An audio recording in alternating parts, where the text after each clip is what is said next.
This channel is brand new, and before we do anything, I've invited Spirit to help welcome in the tone for the channel and the expectations on our visits here. If I'm candid, I'm a little bit nervous, of course, doing something new.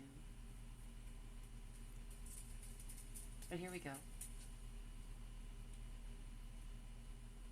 I like these cards to tell a story. These small cards are trauma-informed, created by a really incredible peer. I'll be sure to link any of these in the description below so that you can pursue them yourself.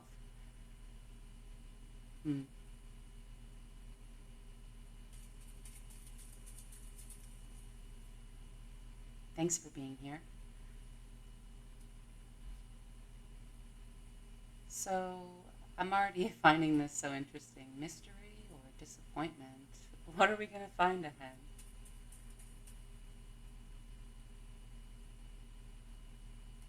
And of course, vulnerability.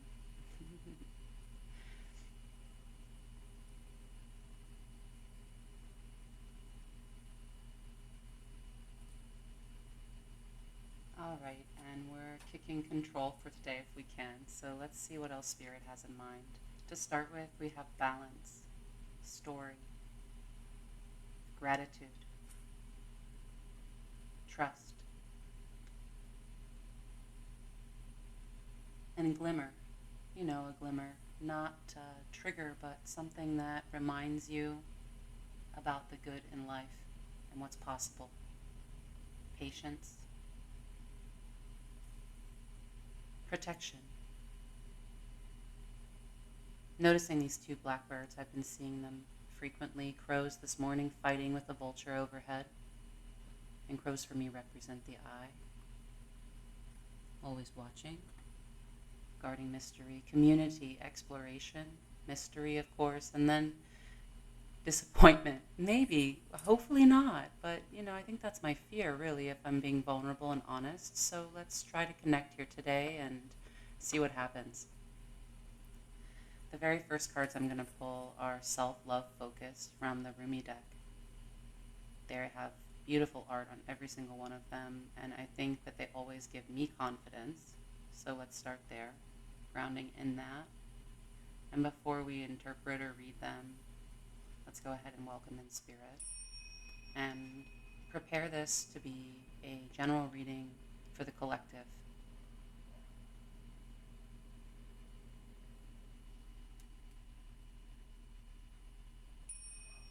There's going to be some sounds here that will help with both resonating through the tingstas and into the air and into me and the cards, and helping to clear any other energies that aren't necessary. But beyond that, calling in and welcoming with a formal symbol.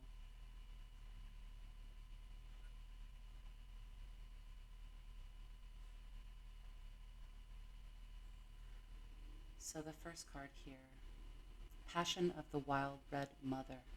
Don't ask the conscious ones about the wine. Behold the glowing effect of it in the eyes of drunks. Here is your invitation to lay aside despair, to put aside doubt in the capacity of the human heart, even your frustration and impatience. It is time to quit whipping yourself and others, no matter how noble the intention behind the whip may be, and start dancing instead. Here is your big cosmic yes. The lion and the deer. If you get burned like oil, you become brilliant. Wow.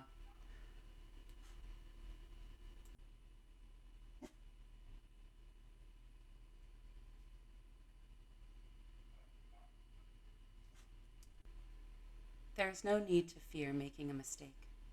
If you fall into arrogance, the divine shall roar magnificently to shift your perspective. If you underestimate yourself, the divine will encourage you to rise. Whatever is needed to keep you true is what you're given.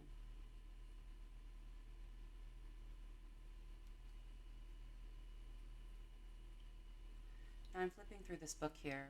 It's a small little journal. It was inexpensive. I think I picked it up at a local dollar store, if I'm honest, which I'll try to always be. I'm always learning still, and this quote I found to be a good little starting point. Maybe we can start that thread here today, learning together a little bit about astrology here and there. Let's see what happens.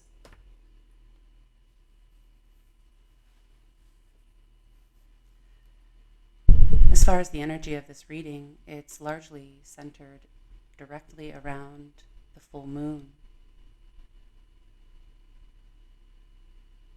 And over here, I'm sipping my coffee. I'll be reading this towards the end to see what's happened. Sipping it throughout, but in the beginning, what I saw within it was really just affirming that it was good to do this reading today. And so now that we're indulging further in, let's go ahead and pull some about the journey we're going to be taking today.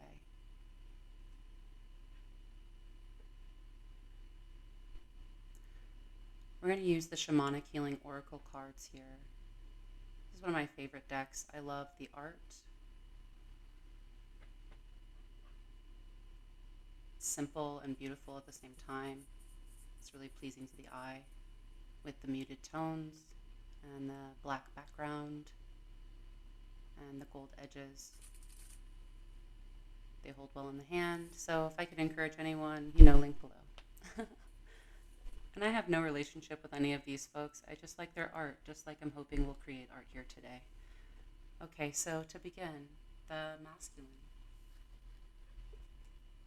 Setting the pace for our reading. The sun, powerful. A life force without which nothing on this earth could survive. The masculine energy is one of action, doing, creating, forcing. In nature, it is balanced out with feminine energy. When we find ourselves embodying this energy, we get things done. We are thinking, logical beings. If we reside here too staunchly, we do not have any room for the opposite energy to come in. Being able to effortlessly flow from one to the other, masculine to feminine, is the pinnacle of being in the flow energetically. Sometimes in love relationships, the energy turns topsy-turvy and we end up residing in an energy that doesn't meet our highest need. This is hard to break out of due to fear. The fear of, if I don't do it, it won't get done.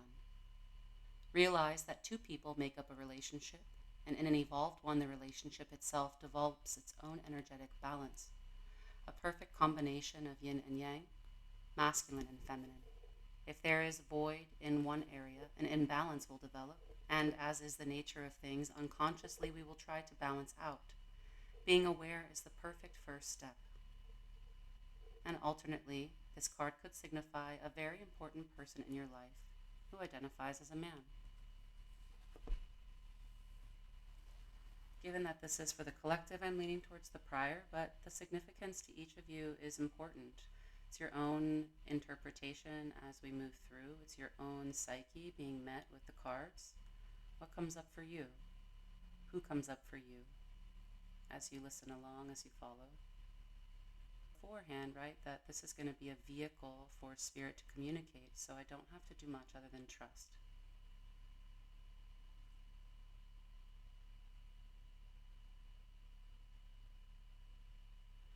All right, so we're pulling these cards today. From the Midnight Magic deck, a tarot deck of mushrooms, we've got the following.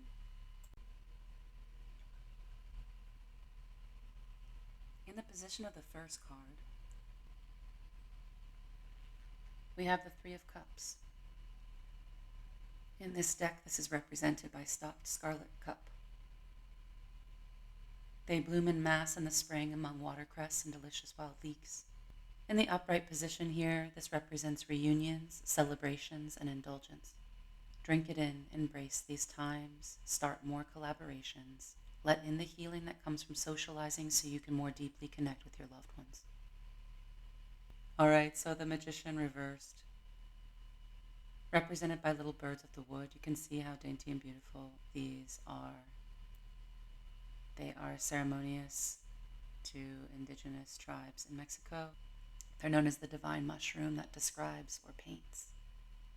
And you can see the movement in the image, quite beautiful. These little psychoactive mushrooms grow in subtropical coffee plantations in clay-heavy soil and bruise blue almost like magic when injured or cut. This color change echoes the magician's call for transformation and action.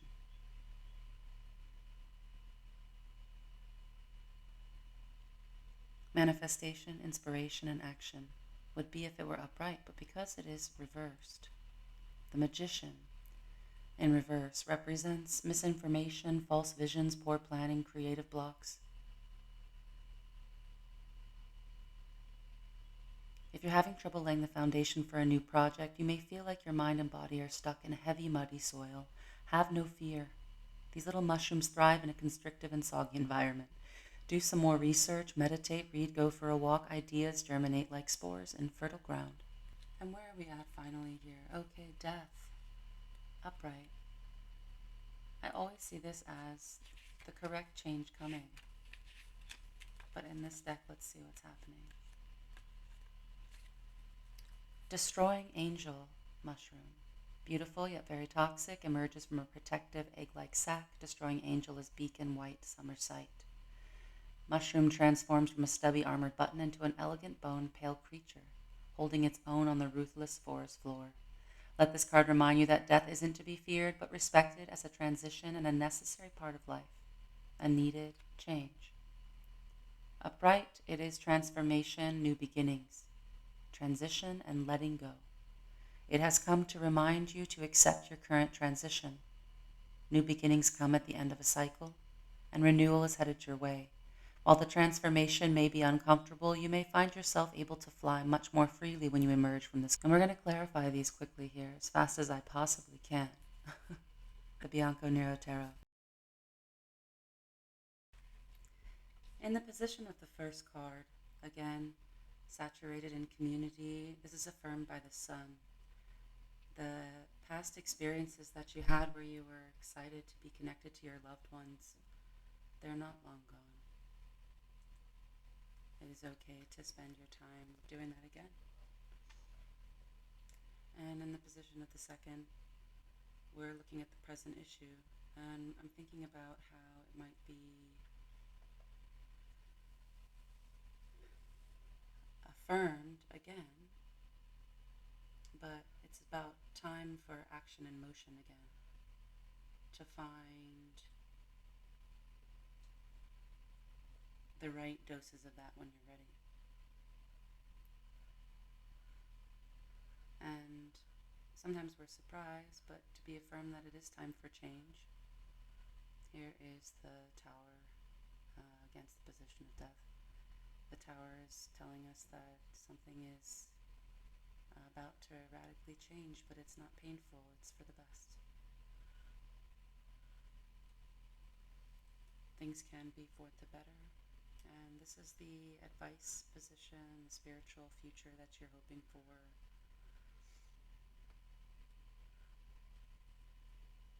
Making sure that we understand that any sudden change or big emotion or fresh perspectives while we're in a survival state aren't always a bad thing, that they can result in a sudden awareness and awakening, a blessing in disguise by the traditional interpretation. Life can be overthrown as it is right now. All right, so I'm going to work through these tiles here and collect the ones that pop out for us, and then we'll see what letters we have beyond that as well. All right, we've got a V and a U. I feel like I'm calling bingo here, Spirit. It's kind of fun.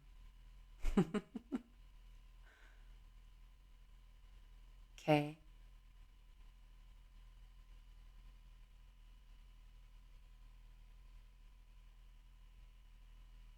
And you can think of it in your own alphabet if it aligns differently to you. Maybe those represent other characters. D.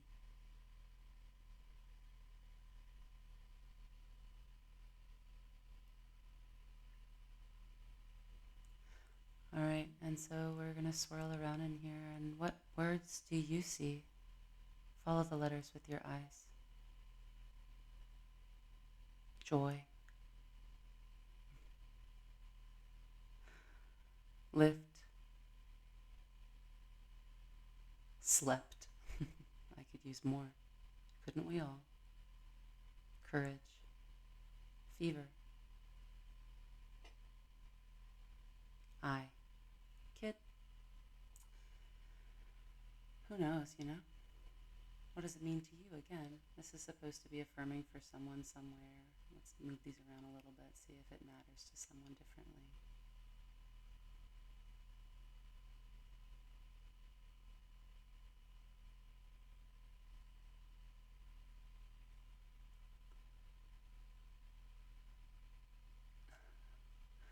All right.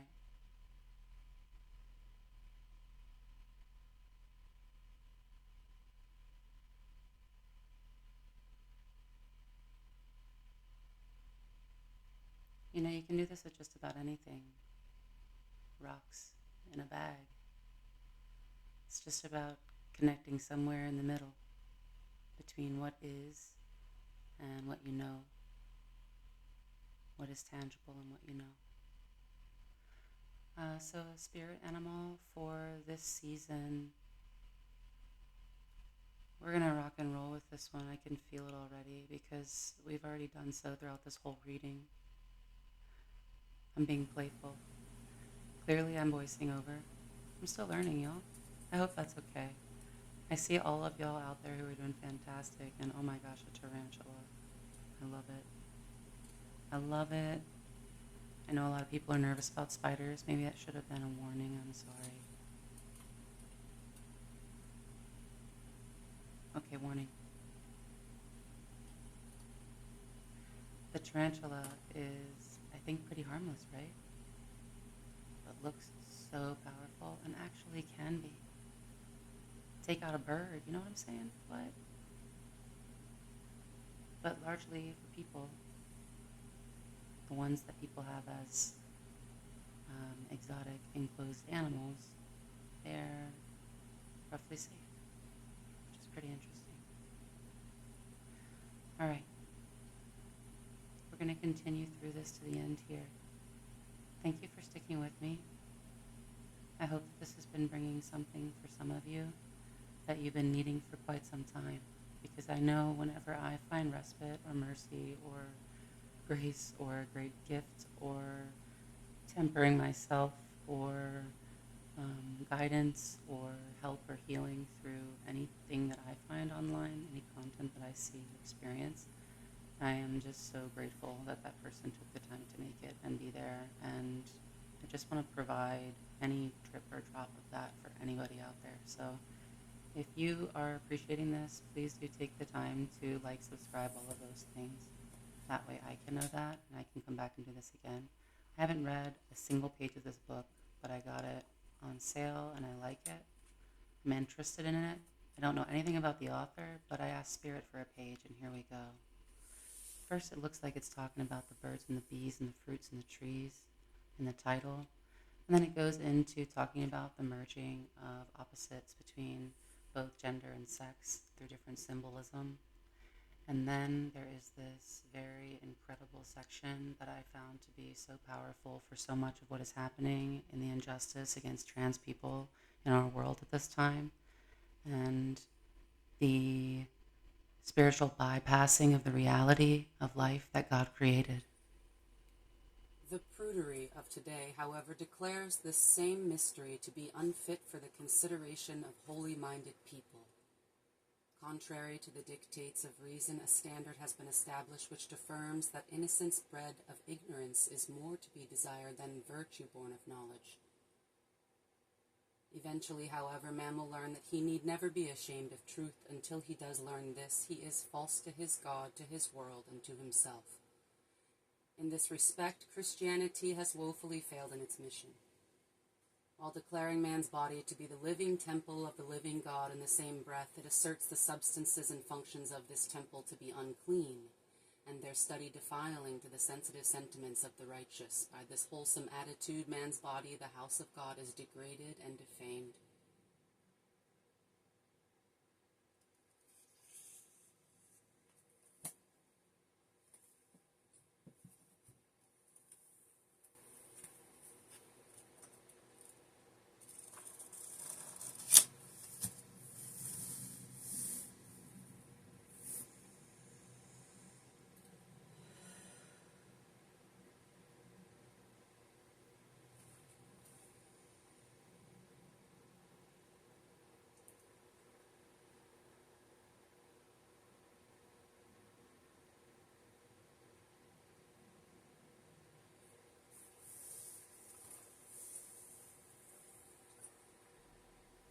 the majority of your neighbors are suffering, something's wrong.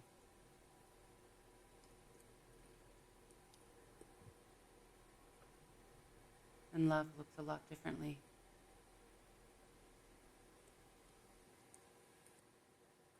Clear illumination.